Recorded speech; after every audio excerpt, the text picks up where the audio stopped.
Fitness, Wellness, and Longevity Podcast. I'm Sean LaFlock, and today my guest was Matt Williams. Matt Williams is a buddy of mine who is actually the founder of FroPro, which is a vegan protein bar available here down in Florida, but is expanding throughout the country. He is also part of the recovery community. He holds many different charities, events, and supports the community down here in South Florida. We got to talk about a lot of things, but especially his story, his perspective, and how he stays so grounded in his pursuit of success. Guys, this is episode 138 of the Fitness, Wellness, and Longevity Podcast. If you like this podcast, please subscribe, rate, review, and enjoy today's podcast. Hello there, Matt. Hi. You have some facility here at FroPro HQ. How long have you guys been here? Just over a year. We found the place in March, and we opened April 2nd on my wife's 30th birthday. And prior to that, where were you? I was training out of Impact Sports Performance, which is now FTX Wellness. And then before that, I was with Slash Fitness. And before that, I was essentially the traveling trainer, biking and training people at their gyms or home gyms or, their neighborhood gyms as well. So this is FroPro HQ. Is this where all the magic happens, or? And the other answer to that is I was running space in another kitchen, a commercial kitchen out in West Boca. We left there. We went to Boynton, and when we had the opportunity, we found the space, and it could house both businesses, and we gave it a shot, and we opened this place, just over a year ago. The reason why I sat down to talk with you is because I feel that we kind of are on the same paths, maybe a little bit farther from each other, but kind of going in the same direction. And what I love to do is be able to sit down, pick people's brains, be able to sift through some of the golden nuggets that we can share with each other, sure. And be able to take that and put it into practice in my own sense. So having a conversation is usually a pretty good place to start with that. Matt, how did you end up? First off, because obviously training and personal training, you put a post up today on Instagram, funny enough, of where you started. And I actually thought about that, how I started training and that kind of stuff. But what's your background in physical fitness, and how did you end up becoming a fitness trainer, that kind of? So it's funny. I always was one of those kids. I couldn't play organized sports growing up just because I was super hyper. I couldn't really concentrate. I couldn't be in the outfield. I couldn't do much. I loved recess. I mean, if you can relate to loving recess, then we're going to be fine. And I just, as I got a little bit older, I saw people coaching. I had two older brothers. I kind of watched it. I was part of teams and being involved in things since a young age, and watching meets and watching different things. So it was just one of those things that I was kind of drawn to, because there's that community aspect. You're a team. But then other families would come in, so you'd go there and watch people compete and watch people get excited. And so I was the coaching aspect really kind of jumped out to me at the very beginning. I never coached Little League. I never played Little League. But when I got to a point where it was, I'm in a small high school. We grew up around the same area in New York, and a small school for me, and everybody kind of played sports. And then after that, I just kind of went into doing my own thing, and I loved training when I was I found the gym when I was probably in middle school, high school, and learned what training was about and why you needed to do it. And I remember all the weights. I wish I had pictures of the old weights that it was concrete wrapped in this breakable plastic my brothers had. And I remember I remember that. It would shake. Yeah. You do this, go Yep, exactly. And those, man. They had all these pieces of equipment from my brother's a lot older than me. They had equipment from the 80s and 70s even.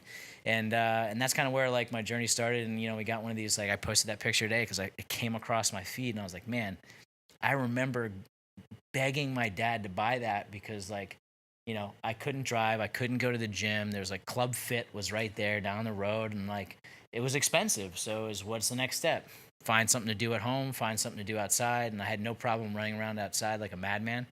But I kind of, started there in my basement and started doing that, and then got the job at the Club Fit type thing, and working with kids, and playing sports and coaching, and it just kind of led to the next steps of getting certified and getting different different things that I enjoyed to do as like one of those things, like, you can have a piece of paper on a wall that says, oh, I'm certified by this organization to do this. And if there's no like passion behind it, you kind of watch people, this is a tough business. You've been in this business a long time. You've weathered the storm, in my opinion, from a lot of places that pop up that, are novelty or something else. And, you're tried and true in what you do and how you approach things. And that's, a lot of passionate people that, think getting, 5, 6, 7, 8, 9, 10 degrees, which I have no problem with, the business side may not work, or the okay, now I got all this stuff, I'm going to find people that, are going to do this for me. And that's never the case either.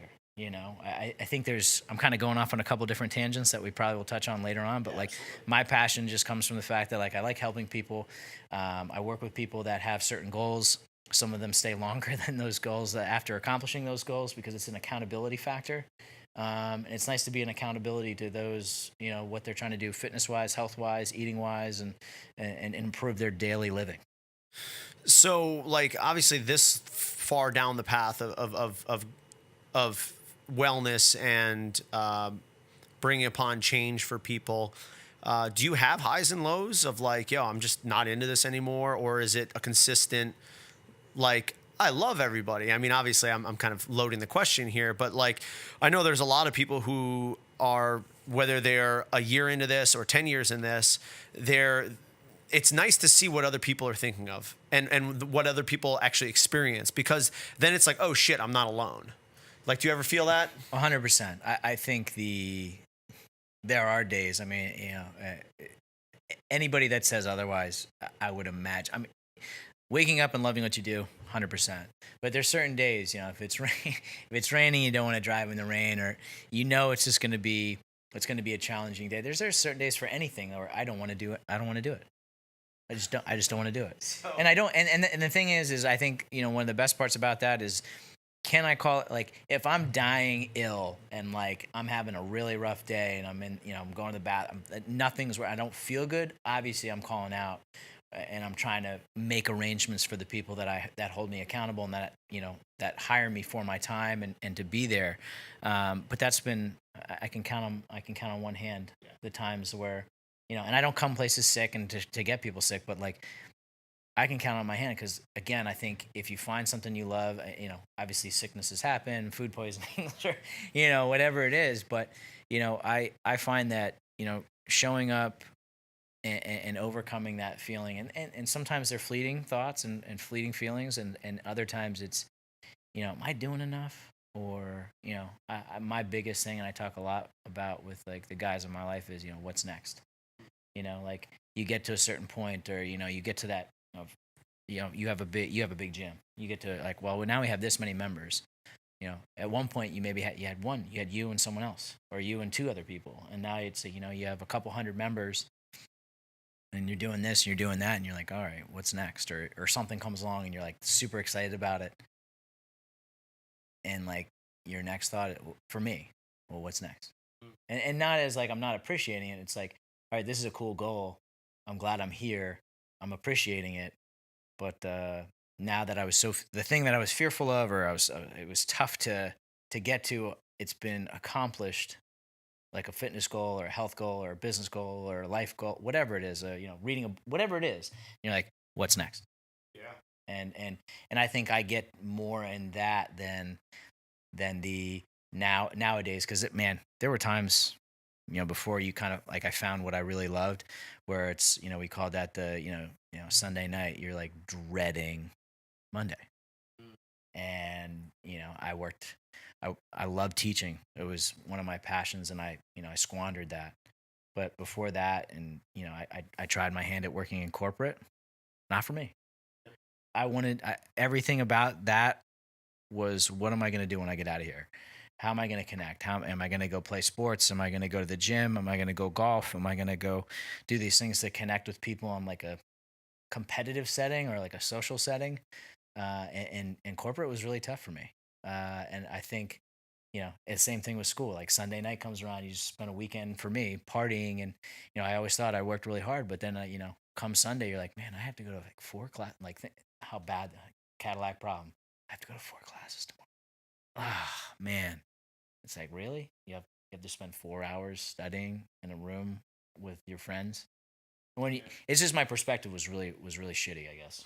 Well, yeah, I mean, but I always say this to people: if you were to show up, if you were to go in a time machine and talk to that version of you, they would probably like, nah, I'm good. Like you had to go through that.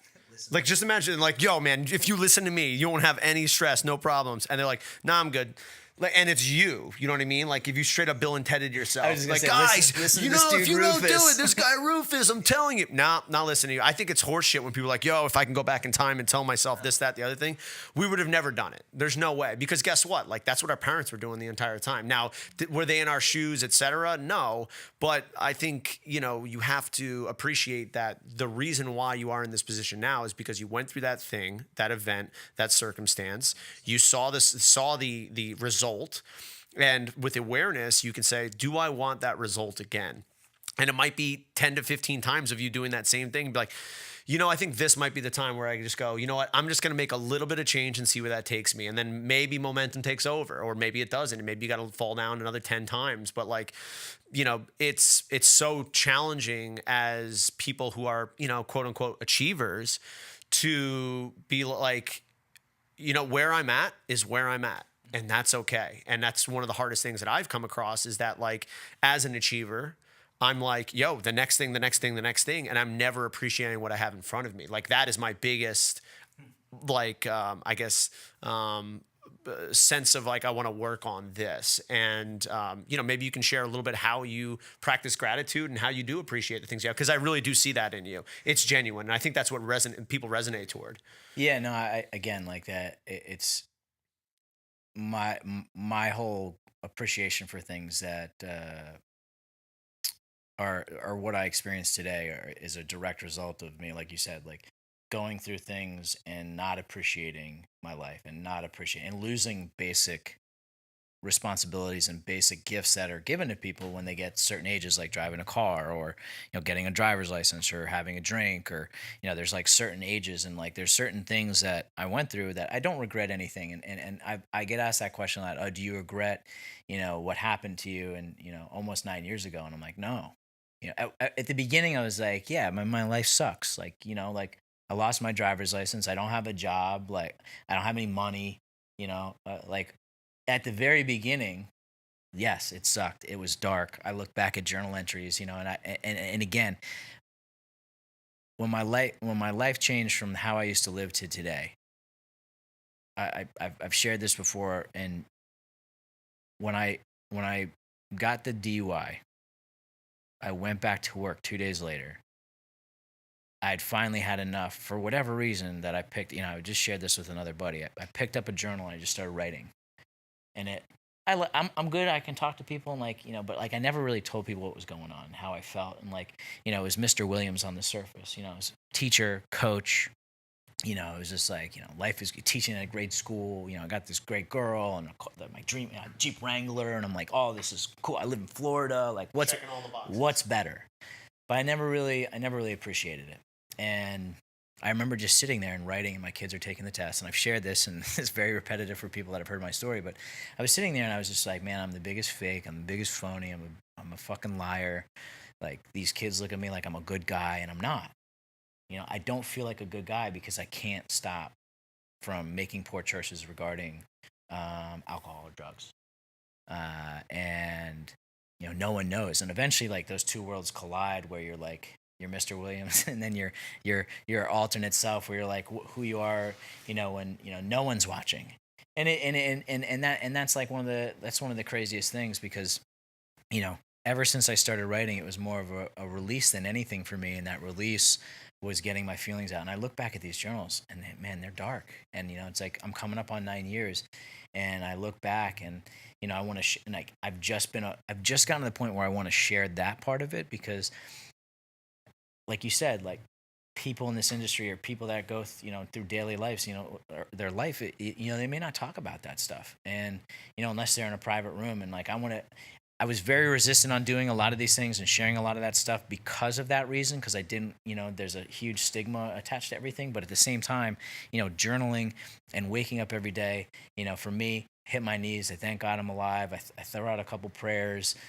things that I've learned, things that have been suggested. I say out loud, and it's like the gratitude of like, another thing is like I'm powerless over XYZ. I'm powerless over what other people think, how they act, what they do, what they say. And then I sit down, I read a journal. There's a daily reflection book I really like. It's literally a reflection every single day. And then I kind of write how I'm at, where I feel. Sometimes I'm going through the motions, but for the most part, I dial in and I try to really get quiet for like 15 to 20 minutes. I know you practice almost an hour of like meditation, right? Is that correct in the morning? Yeah, most days. Yeah, and I hope to get to that point at some point. And then I go out about my day, or I'll go work out, or I'll go for a run, or I'll get a sweat going because it makes me feel good, And then obviously food, and all this usually between the hours of 4:15 a.m. and about 6 a.m.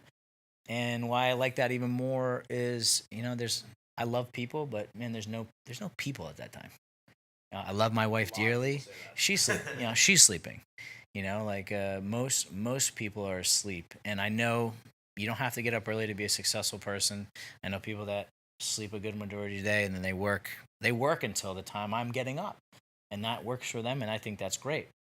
For me, I just like, as they say, waking up the sun. I love that. I love that feeling, especially living down here. The beach, the waves, the sun, like things coming up, just the wind, like just the connection down here, and this is where I got sober. This is where my life changed. This is Glades Road is where everything changed for me, between Glades and St. Andrews. That's when my life changed. I didn't know it at the time, but that's where it changed, when that my last poor decision had both worlds collide. How do you think you have changed in the last 9 years? Like, can you feel that within you of like who you were then versus where you are now? Well, yes. Those parts of me are still there, and those I have a lot of defects of character, and those defects can come out when I'm not practicing a program of gratitude. I'm not living and practicing it in business and my relationships, my marriage, and they can come out. I can be very impatient. I can be very sensitive. I can be, I'm not good driving on 95. I get really frustrated, and I'm not a really good driver. I'll admit that. People, like, oh, I've cut people off, not intentionally. I exit, 95. You think you got more time, and then you're like, oh man, I got to cross 5 lanes to get to this exit. Could I go to the next exit and turn around? Sure, but would that be inconvenient for I don't me? think that I've ever done that. Yeah. Would it be really inconvenient? Sure, but those, the changes, it other people have made me aware of it. My family, the people that I'm fortunate. I have a couple friends down here that have changed their life, and they've seen a difference in me as a direct result of working a program of action and gratitude and forgiveness and giving. And I was raised that way. My parents are solid people. My dad was like that. Like, if I could be half the man my father was before he passed, like, I'd be okay. That would be something pretty stellar. Like, my mom, like, I was talking about, someone was celebrating an anniversary yesterday and today, and I was just thinking about, like, this guy was talking about his life and his change and how his last 6 years have been great, and he's actually able to take care of his parents who are suffering from Alzheimer's. And I was like, man, I don't know if I could do that, but I hope I would be able to, based on how I'm living today. And I can see the change, man. I look back, and I'm so glad I don't have to feel like that some days. And it's not just because I have this beautiful place that I get to come to and work, and these things I get to do, and all those are a direct result of good living. Like someone said the other day, I had a really good golf round the other day, and my buddy was just joking. He goes, "You know what that's a result from?" And I'm like, "Practice?" And he's like, "No, good living." I'm like, "Oh, okay, I'm good with that. I probably practice too, but it's just one of those things, man. Like, I look back, my 2 older brothers, great guys, didn't suffer with addiction or alcoholism, suffer with their own things that they struggle with, and they're 2 great guys, and they have great families, and you know, my thing was, overcoming and working on, the fact that I can't, have a substance anymore. It changes me. And I don't want to ever feel like that again. And those words right there is someone said to me in the very beginning when my life changed. And it was like the most monumental thing ever is when I got out of the car, and it was literally right up the road at the gas station. And I like got out of the gas station to walk around so I didn't have to go through the gate and all that, Again, I'm all about convenience. He's like, "Hey man, have a good night. You never have to feel that way again, right?" And it was like, and I've shared that too, but it's still like my story, as long as I stay alive is, and I'm here. All these little stories are what helped me get to what today is. And today is about appreciating where I'm at, like you were saying, like appreciating where you are. Like one guy in the beginning of me getting sober was like, "Where are your feet? They're right here. Stay here." Like, what are you worrying about? Something that's not happening for months. You can't do anything about it. Like my wife and I are going through a process with like, home and this and that, and like learning about different things. And like, we don't know the process. We want it to go a certain way. However, we're not really sure how that way is supposed to be. We've never done this before. It's just like when we opened this place. It was her and I, and we can't, we're sitting in here, and I have a couple clients, and I'm training a couple clients, and then it's like, okay, now we have to do some Pro stuff, and we do some Pro stuff, and then it's like, all right, well, now it's time to eat. And then before, we look down at our clock, and it's like, all right, it's time to go home. It's like 9 p.m. We got to go home. We got to go to bed, because guess what? We get to do this tomorrow. The thing that you said that resonated with you, where you go, you don't have to feel this way. That hits me hard. That hits me really hard. Like, we carry so much baggage with us at all times, and especially achievers, and especially those of us who have a heightened sense of awareness. You know what I mean? And I think it's, they say ignorance is bliss, but it also isn't going to change you. Like there's so many people who, I have tons of friends who are still living in the city, and they're great guys and great girls, and they're doing the 9 to 5, and they got 6 figures in their bank accounts, and they live on the Upper East Side, and they're getting married, and they're doing the whole grind. And they're like, "Man, my 401k is fat, and my this and that." And like, "What are you doing, Sean?" I'm like, "Pretty much what I want to do every single day." Yeah. And, but it's also like, I also carry that awareness around with me of like, yo, I'm not doing this. I'm not doing that. I should be doing this. That person's doing that. And you're aware of all these things. And then you go, that hits you where you go, you don't have to feel this way. And it's almost like the part of you that has built this whole thing goes, but wait, what would my life be if I didn't hold on to this stuff? You know what I mean? So we identify so vividly and so strongly with this. I could hold the world up if I need to, like, I need to do this, right? And you're just looking for proof. You're looking for evidence that you need to do that, Let me ask you a question. How hard or easy is it for you to say no? Hard. Really hard. And I don't know if you feel the same way, but why do you think that is? Because for me personally, sure, and in my experiences, when a person asks me something and I say no, they might have a ill feeling of that. Sure. And I carry their burden. I carry their ill will, their emotional stuff. And that's honestly something that I have to literally practice, is saying no. And going through that uncomfortability of, I can't control what they think or how they feel.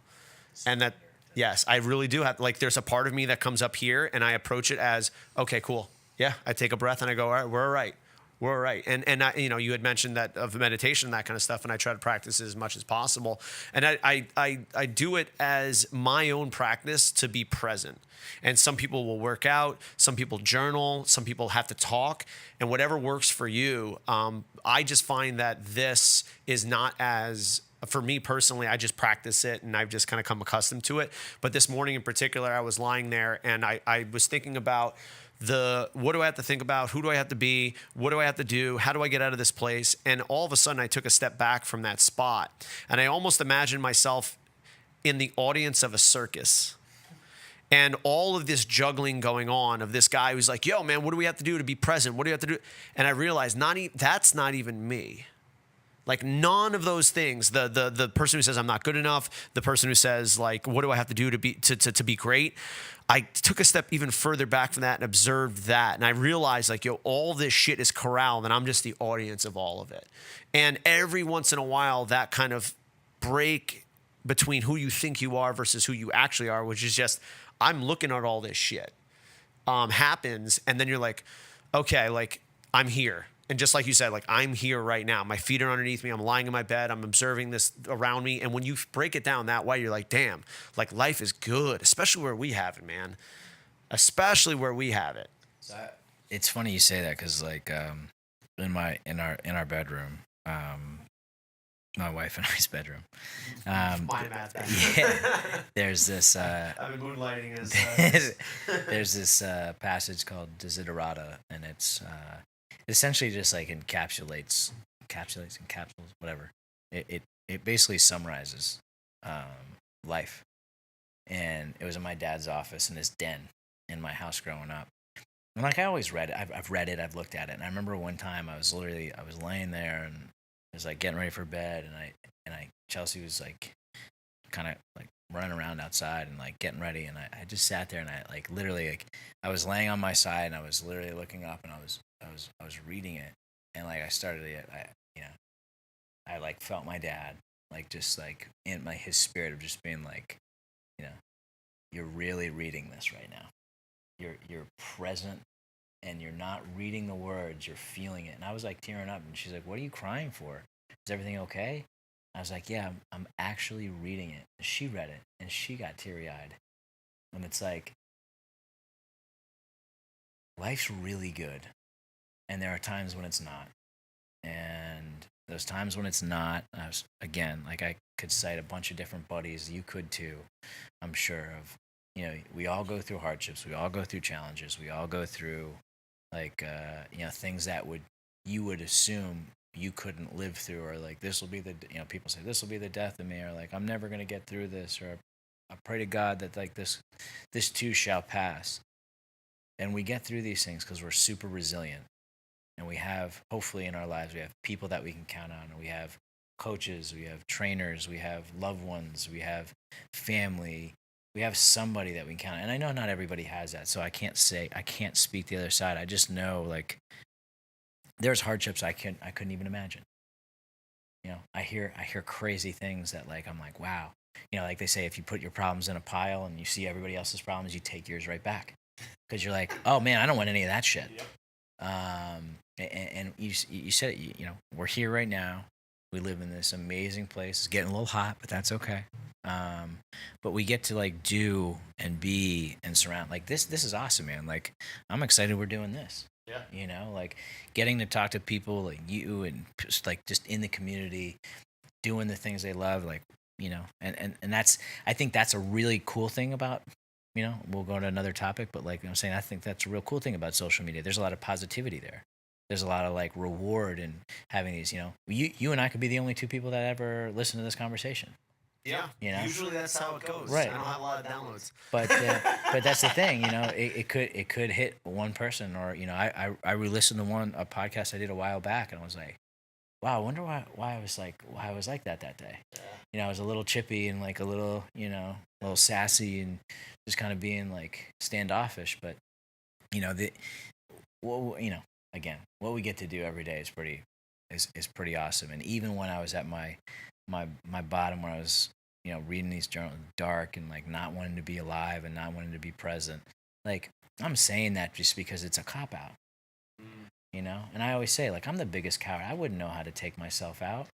There's the way, you think, but like, I don't want to do that. I don't want to snuff out my existence. Like, there is more to life in the day to day than we, I think, actually accept and are grateful for.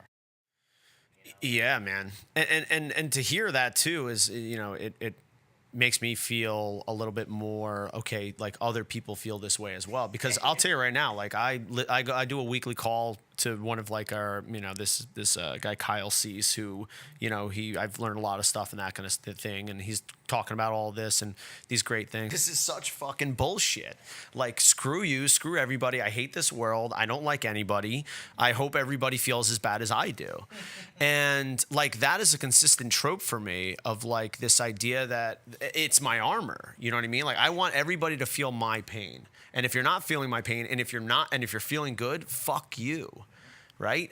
And I observe that little like 5-year-old cranky kid or 9-year-old cranky kid who's just like, this isn't fair. This isn't fair that I have to deal with this pain and everybody else has it okay. But like, just in observing that, I go, okay, like that's an opportunity for me to be like, cool, like you're not okay with things right now, and that's okay. You know what I mean? Because it's very easy for us to be like, yo, I'm looking at Matt. Matt's got the whole fucking world in front of him. What's wrong with me? Do you ever feel that way? No, I mean, and that's the thing. You look, I came from a really nice. So it's nice to be able to say this to you. We came from a really nice neighborhood. We came from a really nice place to grow up. I didn't fit in quite as well as most, but yes, in the area, yes. I had the opportunities that pretty much everybody else had for the most part, yeah. Like, I grew up in a place where, I don't know if it, my wife will say sometimes I have a chip on my shoulder and like, it's tough for me to accept help. But everything that's happened in my life is because of help and those around me that have helped me out more and more and more than I ever really truly acknowledged. Yeah. I don't. The thing today is, and it sounds like so like, oh, like I don't take credit for anything. I thought, I was told at the very, very beginning, and I wish I coined the phrase, like, we're in the effort business. You have one job, that is to wake up and put forth as best your effort. Not, dress the part, fake it till you make it. Like, wake up, give it your best effort. You don't get a participation trophy. You don't get a pat on the back. And that's how I used to feel.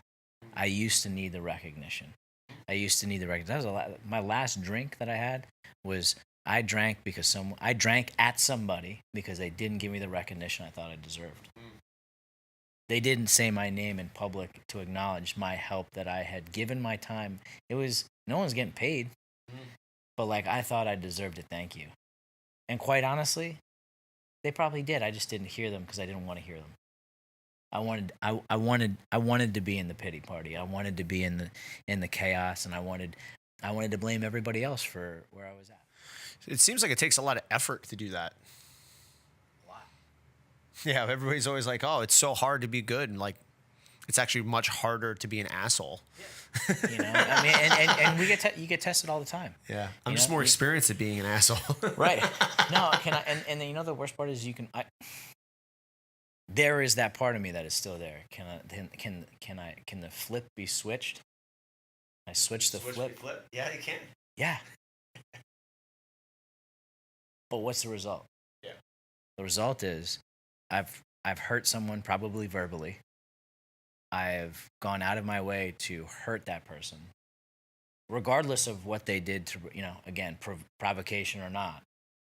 And now, you ever get into an argument knowing you were wrong, but you were arguing for the sake of arguing and knowing that you're eventually going to have to say, I'm sorry to that person? I get to a point where I realize that and I go, now, yes.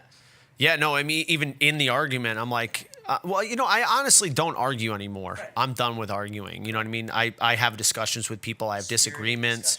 And for me personally, I do my best to own whatever I'm feeling and do my best to articulate how that is and not envelop that into the actual discussion because it's not productive, because all I'm going to do is incite that in them. And then it's like, we're on our defensives anyway. So it's like, what's the point? It's just heat coming back and forth. Yeah. I mean, that hasn't always been the case. Listen, I walked across Florida because I thought Bernie Sanders was the right candidate. You know what I mean? Like back in 2016. So like, there was a time where I was like, I am right, or I think I know what's right, and it's time to tell everybody about it.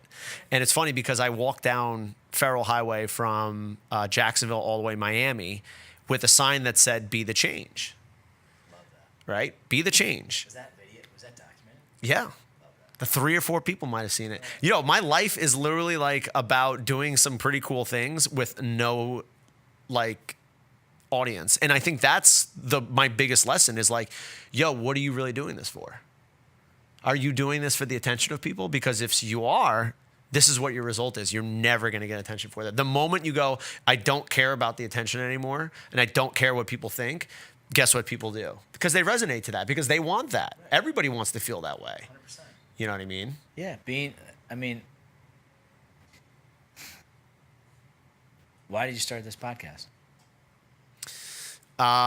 In the beginning, I was like, this seems like the right thing to do, to be able to get my voice out there, or to be able to like create content, etc. So there was probably a very egoic thing about this as well. You know, like, oh, everybody does podcasts, I should do a podcast. The most, yeah. There's hundreds and thousands. Yeah, literally, you throw a stone, you hit a podcast. Right. But that's the thing. It's you're building that in your community, in your fitness community, in your business community, in your personal relationships, and it takes you doing what you love, and it's like you're not here forced to be here. You have a free day. I have a free afternoon, but we're spending time together talking about life, talking about what's going on, and that that's gonna. This is gonna help my day. It's gonna help your day, hopefully. And it could be that one person that downloads it that's like, you know what, like, what am I? I don't want to be dark, but like, what am I really doing on this earth? To say, or someone that was like, yeah, dude, I feel like that too, and that's what a lot of it is. Like I being in a fellowship that I'm in, and hearing other people's tragedies, and a guy told me early on, carry the message, not the mess. Turn your tragedy into triumph. Do all these things that like one could let destroy the rest of your life. And I don't need to do that today. Yeah. And the guy that told me that is serving a life sentence. Yeah. And that's the craziest thing, because he still lives by that, even though he has been in for 5-6 years. Yep. Still lives like that. It's hard, and but he knows how to communicate. Yeah. Hey, this is how I'm at today. This is what I'm feeling. Other days is, man, I hit the gym today, did a little, walk around the compound and the yard or whatever, and it's not where I want to be, but it's where I'm at. And you're like, is it really bad that I'm in traffic 5 minutes from home? No. Well, yeah. I think, again, I speak for myself, but I think more cerebral, analytical, self-aware people will also see that and go, I get it here, but when is that going to sink in? You know what I mean? And I see for you, like, I admire the fact that, like, this stuff is so much more rooted in you. And the fact that you've also surrounded yourself with people, it seems like, that respect that. So, like, which brings the question of, like, how do you manage relationships, being in a place of hey, I know I am this person, I know my boundaries, I know all these things, and I do most of the time have the ability to probably select those around me, but how do I manage those who are coming from places where, hey, that just doesn't jive with me? Do you ever have that, especially in a business like your own, where not only are you working with, as a personal trainer and a fitness consultant, but also, in FroPro, like basically selling, your brand and selling a product? Like, how does that work for you? I think, Foundation was built with a great fellowship of people and a community of people in the very beginning that I guess I was part of. Like, I didn't love myself. I didn't know how to love myself. I was in a really dark place, and those people, without knowing me, strangers, loved me to a place where I learned how to love myself. And it sounds so corny. Like, if I said that to myself 10 years ago, I probably would have punched myself in the face, because I'd have been like, shut the fuck up. Like, who, But, like, I think you have to go through the experience of whatever you have to go through to get to a certain point. And, people have, like, life-changing experiences, like, whatever those are called, where you're like out of body thing, like, I've never anything like that, but there's been people in my life, starting with my wife. She stuck around. I wouldn't have stuck around. I wouldn't have. she stuck around and saw something there. When a time when I didn't see anything there and was like, go, like, get out of here. Like, this is going to be bad for you because, like, I have nothing to offer you, you know? Other people gave me chances, and that's the thing. I think it takes, if you're starting over, or you're doing something, or you want to start something, or you want to do something, it takes a certain amount of trying and giving and having people give you a chance. I mean, with FroPro, I've had people say no to my face when I was starting out, but like, it was one of those things, and I say this, and I think I've shared this with you like last week, like, deep down inside of me, I know what I'm doing is what I'm supposed to be doing. And you can beat me silly, you can yell at me and tell me what a dumbass idea. I had people poke holes in the process and everything, and I needed that. But it gave me the resolve to say, like, I don't, like, I feel good about what I'm doing. I'm doing something, like, and it changed when it is, now it's more than just a snack. It's something that, like, my life completely changed from what it was like. And I was raised, like I said, I was raised a certain way, and at one point I just decided and lost the power of choice and completely poisoned myself for about 15 years. Not all the time, but when I did, it just ruined. I tore apart relationships and businesses and friendships and job, like, everything. To where it's, coming up on 9 years and looking back at that, and looking at, what I get to do today, and looking at the people that surround me. It was a group of people, group of strangers said, hey, here's a couple of suggestions. What you've done does not define you. You're a good guy. You generally are a good guy. But when you put this, or this into your body, or into the recipe, the results are tragic. And it took a lot of pain to get there. And, in my weekly, people extinguish their life. Yeah. And I don't, you almost become numb to it. Like, someone told me about this other guy and showed me the picture. I was like, he looks familiar. And they're like, yeah, he passed away. I was like, that's really sad, because in the picture is a girl and a little girl. And like, we call, like, the juice, like, listening to people who have tons of time and experience. Like, that's why we talk to people that are older and hopefully appreciate what they're saying, and what they've done with their life, to the person that is just coming back or going back out or doing or making a decision. Like, I want to hear from both sides of that spectrum, because it's like, this is, if I do this, like, this is the desired result. If I do this and continue to do what I'm doing, even though this guy's talking about hardships and everything, because I think life is always going to have its hardships, he's genuinely sane, happy, grateful. And if I don't, I hopefully will have another chance to start over. But, I think I burned a lot of those chances. And I think there's a healthy fear for me of that. I don't want to feel like that again. I don't want to go back to the beginning. I say all the time, this could end tomorrow. For whatever reason. But I would hope that the things that I've learned in my life would allow me to say, okay, this, I don't want to say this happened for a reason, because I know people hate that, but this happened for a reason. Here are the tools that I have to work through it. If I, or here not here, don't take the tools and have a pity party. Yeah. And what's the alternative? And hope that someone else is going to clean it up for you. Yeah. Yeah. And that's how I used to live. And I guess to circle back to your question, it's being involved and staying in the center. I posted something the other day, and it's not about that, but, like, I heard that from a guy that said, staying in the center of a community of like-minded individuals.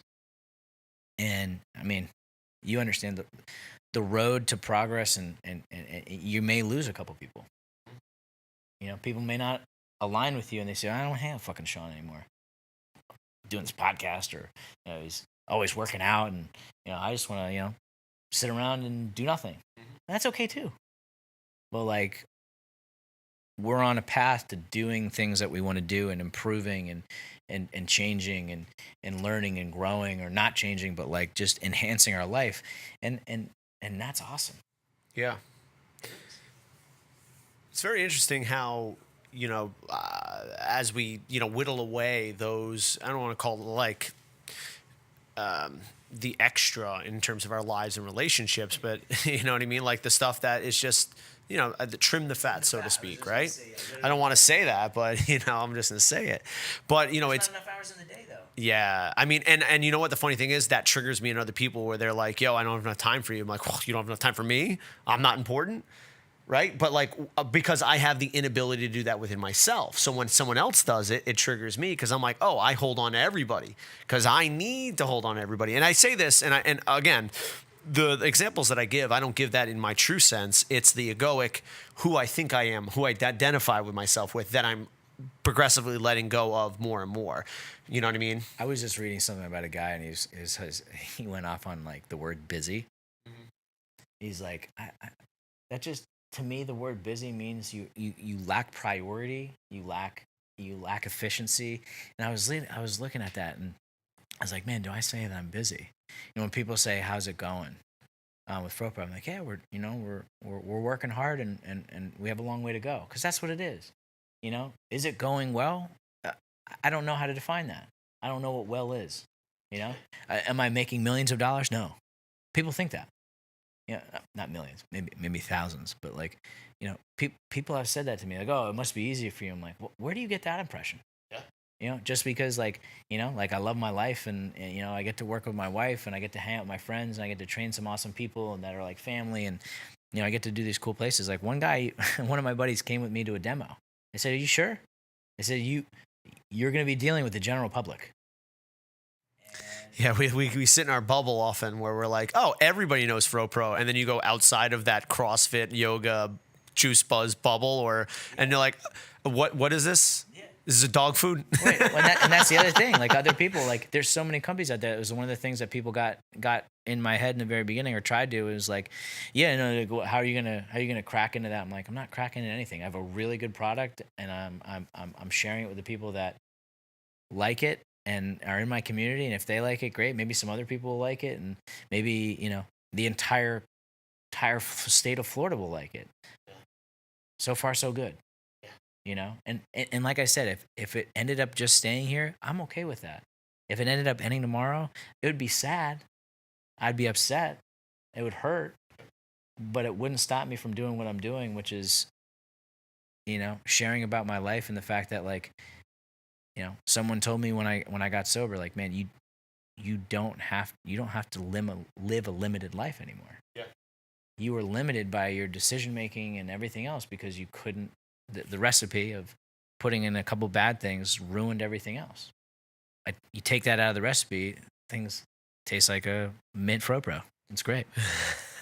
Mint's my favorite. I'm yet You've heard to, it here. Mint FroPro is my favorite. That's the one I've been reserving to do my next review with. So I've always been a Mint fan. So as you were saying that, a huge question that I ask people about all the time is, how do you define a successful life? Oh, that's great, bud.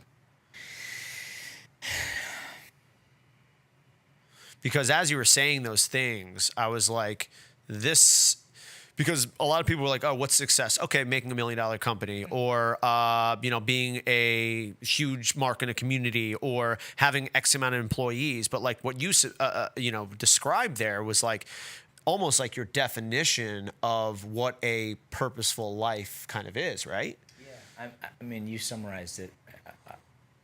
I don't want to like weigh it down, but I think the definition of a successful life is just in general, is waking up doing what you love, being surrounded by people that you love and that love you, and carrying a message of inspiration, hope, and faith in the human experience. And I think that's probably all we can do, right? And literally all we can do. Yeah. It just sucks that we have this huge lens and this huge, I guess, screen to look into and be like, oh, that's success, that's success, that's success. They have 1 million followers. Sure. They have this, this is their sales. Yeah, but look at that though, like the whole idea of what's next. If you are ever to make $1 million.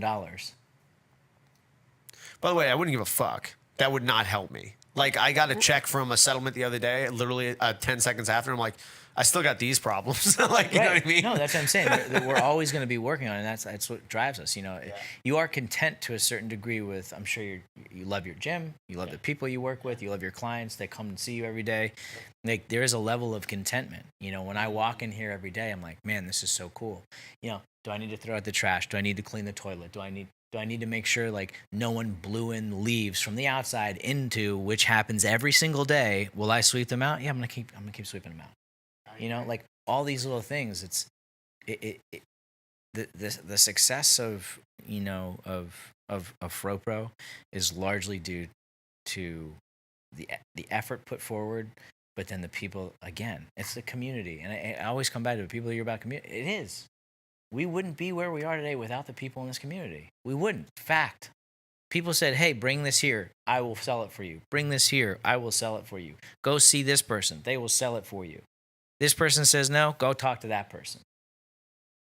The only reason. That and that my wife is incredibly, incredibly good at what she does. And she's incredibly smart and knows and learned how to run a company. Like that.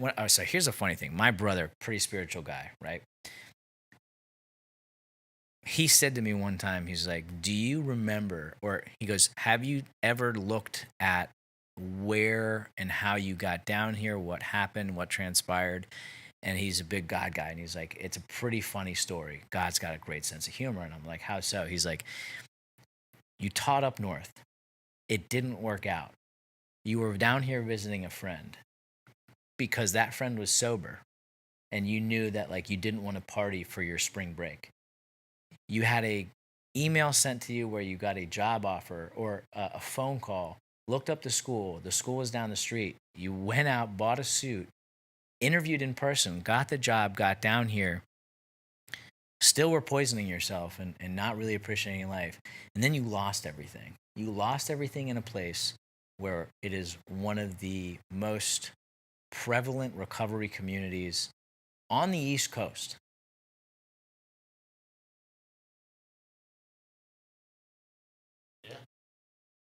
From there, you were surrounded by people that were doing the right thing, and all they wanted for you was to you to feel good again. Yep.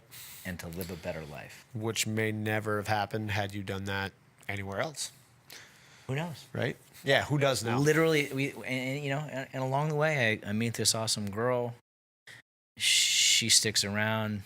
We get married. She's running someone else's company, comes in, steps in, and literally runs the day to day. I mean, we work so it's she's good at this. I'm better at this. I'm bad at this. She's better. You know what I'm saying? Like, and I feel incredibly blessed. That's success to me. You know, like I don't worry about like the things of what if I don't. It's not in my head. Yeah. You know, like my head is filled with what can I be doing? What's next? You know, how can I make this better? How can I improve this experience? What am I going to work out? Where am I going to work out today? What am I going to eat? What time am I going to get to bed? Am I going to get to watch Game of Thrones? I don't know. You know, like all these little things, like life is good, but like there was a point and I laugh. And if I look back, I laugh because it's like, I didn't appreciate it. And we grew up in a great place. We got some pretty cool things and experiences that if we were born in any other place, country, wherever, it wouldn't happen. You know, I think, I don't know, man. I think, you know, I think everybody, if you really take a second, you know, and this is, you know, another like program thing or fellowship thing. It's if you really take a second and write down a gratitude list, I'd be willing to bet it would be greater than anything that was really bad in your life. And I know diseases are tough and losing family members and death, and it's dark and it sucks. But like gratitude, simple stuff. You think that's air you're breathing? We're breathing air. You know what I'm saying? Like you're looking out of eyes, you're hearing me, you're smelling FroPro, you know, you're walking, yeah. You know, you're moving. your heart, like I'm like basic stuff. There's a roof over your head. You're gonna eat something. You're drinking water. You're gonna get in a car and you're gonna drive. You know, like all those little things I had to relearn, and I'm glad I did because I took everything for granted because I was a selfish, self-centered asshole. Yeah. So I think that might encapsulate this entire thing very well. I don't know where to go from there. I mean, I could basically put like little candles on this beautiful birthday cake, but that's, pretty profound and pretty amazing there, Matt. But, kind of wrap this thing up. What's the best way to get a hold of you for not only training, but also, anything else you got going on? Easiest is, Facebook, where, you find us at FroPro, Instagram, GoFroPro, GoFroPro, www.gofropro.com.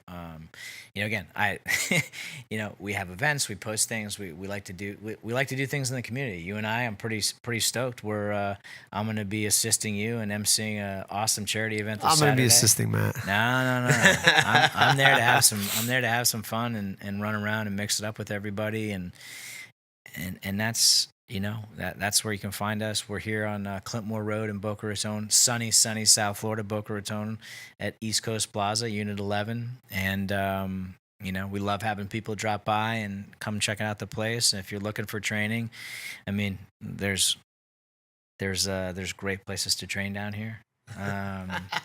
You can always write in the FroPro as well. But man. I mean, it's if we can't do something, we'll gladly refer you to another awesome place. There you go. And Matt, I really appreciate taking the time out doing this. I realize how busy you are and how many million things you're probably doing all at once. And this is great. Me being able to get down and talk with you like this is really, really awesome. And hopefully, the 3 or 4 people, Oprah, Deepak Chopra, and who listen to this podcast. Tony Robbins, who listens to this. Yeah, Gary V. Get him on there. He drops me DMs all the time. Yeah, man, I really appreciate you taking your time, and you're an awesome guy. And I I'm going to listen back to this one and probably get a lot out of it. So I appreciate it. There's going to be a good amount of time of me probably critiquing how I said things. So I'm going to listen to this, and I appreciate you, bro. You're the man. I appreciate it. Take care. And there you have it. Thank you very much for listening to today's podcast. And if you like today's podcast, please subscribe, rate, and review. And we will see you next time on the Fitness, Wellness, and Longevity Podcast.